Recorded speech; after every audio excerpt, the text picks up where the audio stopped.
Okay, so I'm heading for the last game in this Premier Draft Theros Beyond Death. I'm playing with GRUUL that took me to MYTHIC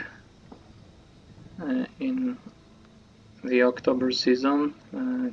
I had to win my first game or go 2-1, perhaps 3-2 in a short time. So this 3-2 was already debatable if I had enough time, but I managed to just win the first game. I ended up on the 512th place in October season, and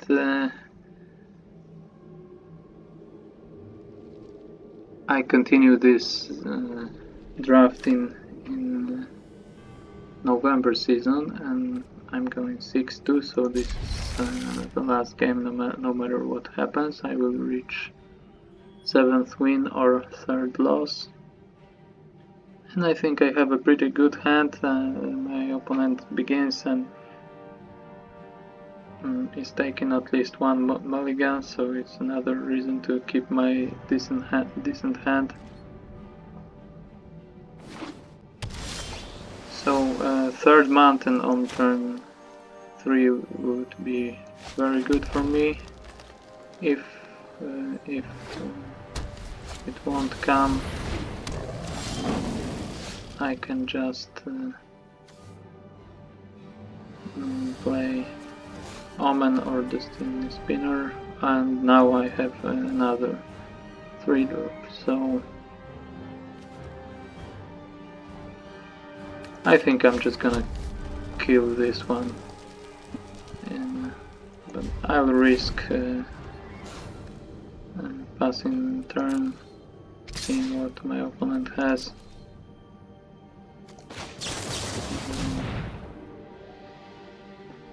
I hope it won't be countered or some +2 perhaps or something, but my opponent seemed to be stabbed on 2 lands after a mulligan, so tough luck for them.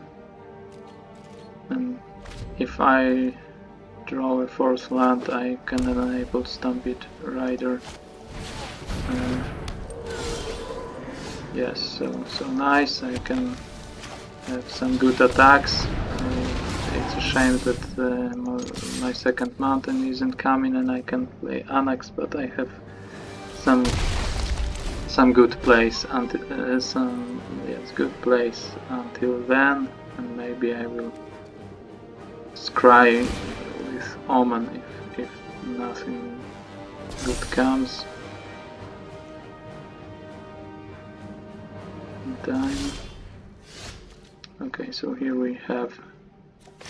I will try to play Annex pre-combat because my creatures dying create tokens, and so if combat trick is coming, maybe a counter spell will come, but I think at that point I can take that risk and just play my game.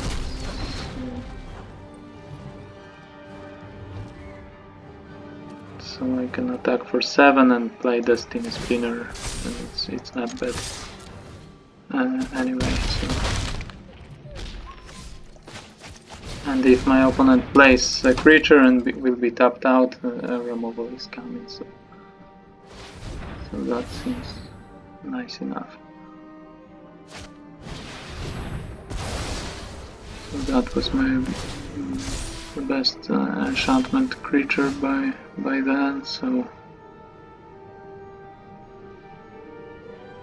it's no surprise it got exiled, and I think I'm not that desperate to kill this Naiad. Maybe it will chump block now, so I will just attack. If it won't chump block, I think only a sweeper can. Okay, so Here we have something coming, but the opponent has only 3 power combined among these creatures, so they won't be able to kill my dudes, so only a block, and perhaps I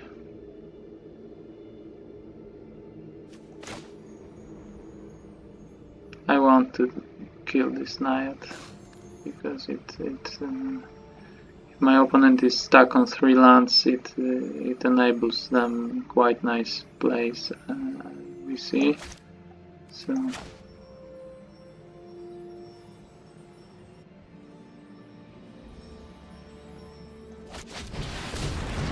if I'm playing both this and this, and I won't have mana to sacrifice Omen, I think I will just keep a land, or maybe play it, because I can, if I draw a land in the next turn, I can wake it up and still have mana for this. No, 1 mana too. I will be missing 1 mana, so I think I'm just gonna do this and pass the turn.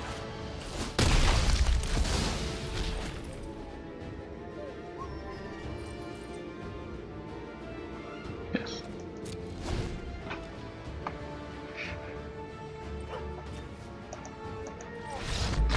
Okay, so that was unlucky for my opponent. This another win when luck works in my favor. Maybe in some cases it wasn't pure luck, but mistakes from my opponent. But another win when the circumstances help me. We can say this. So cool. I made some mistakes in this event. This deck wasn't that powerful.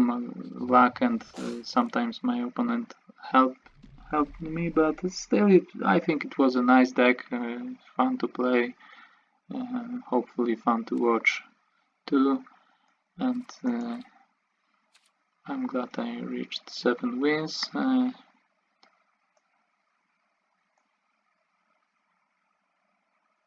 And if you're interested, check out the boosters I will open. So I won 6.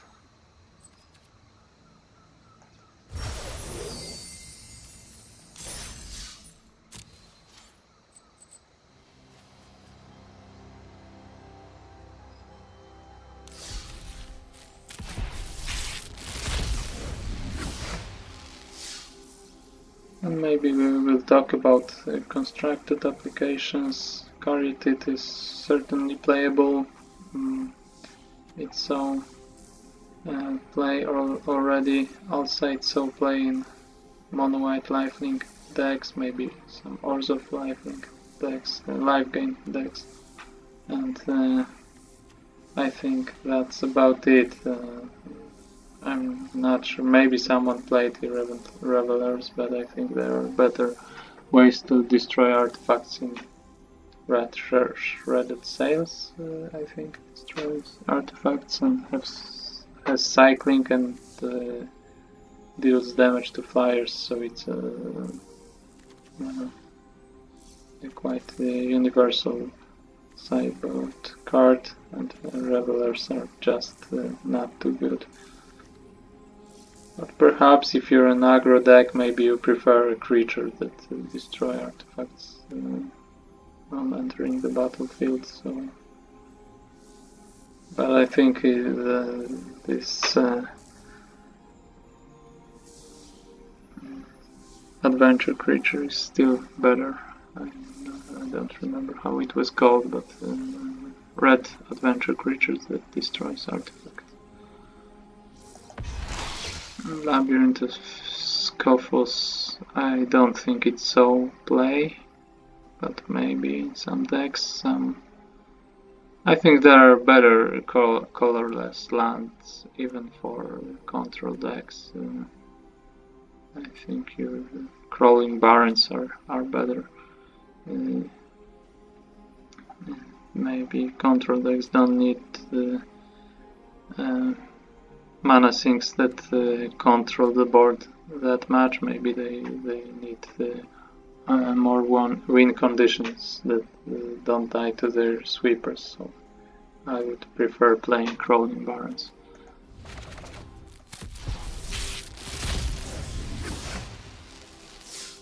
Arachnir saw some play, I think, in sideboards in Rogue's meta, but not every green deck is playing this in sideboard. So it has some application, but isn't played that widely. I think that's about it. And Dryad saw some plays in some play in some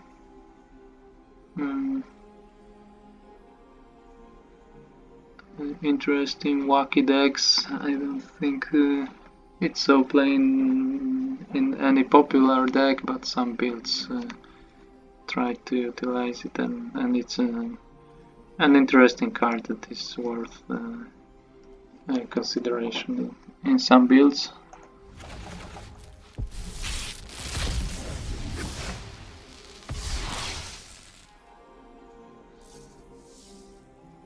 So this one is too weak. Hateful Eidolons are played in, I think, in some Orzhov decks too, or saw some play. These aren't popular decks, but there are some builds that try to utilize Hateful Eidolons and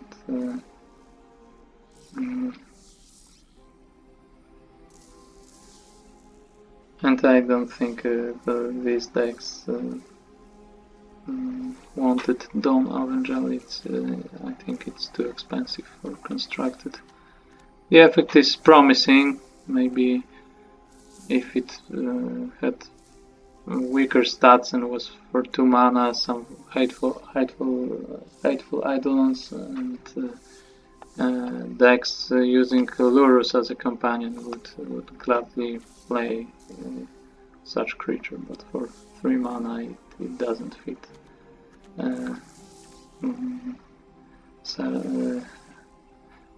Decks that could want this effect that well. And intervention, I think it saw some play, probably in sideboard. I'm not sure. It's not. It is. I don't think it is a great sideboard card, but can see can see play in some metas. I don't think in main decks, probably in sideboards.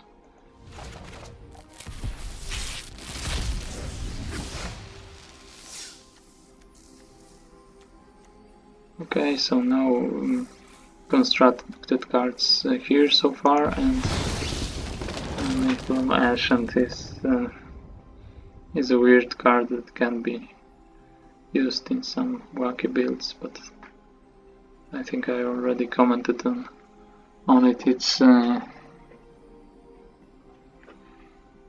It's a powerful effect, but you have to ramp to 7 mana to enable more ramping. So I think that's just narrow.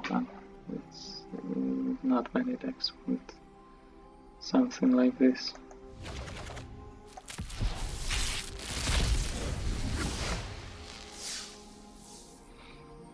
The Banishing Light is nice and can be considered in many white decks. It saw some play. Return to Nature can be considered in sideboards. And here we have a good addition, always a good addition to have a rare wild card. Myers Grasp, I think, so playing this Hateful Eidolons decks, and carried it again, so this one is playable, and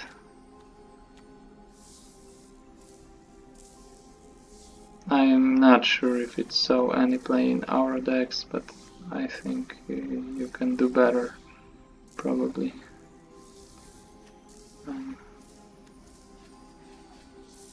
So I don't think it will see much play.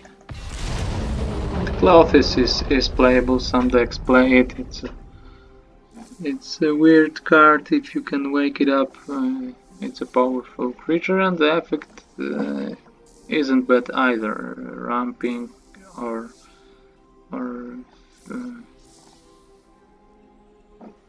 just you can say draining the opponent, although it's not a classic black drain, because there's life loss, not damage, but you gain 2 life, deal 2 damage, so it's very similar to drain effects in black.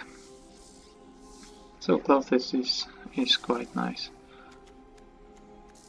Okay, so thanks for watching. I will train standard in the next few days to prepare for qualifier weekend, and be sure to like and subscribe my channel to watch the videos from this qualifier weekend. I plan to post them, so stay tuned and see you.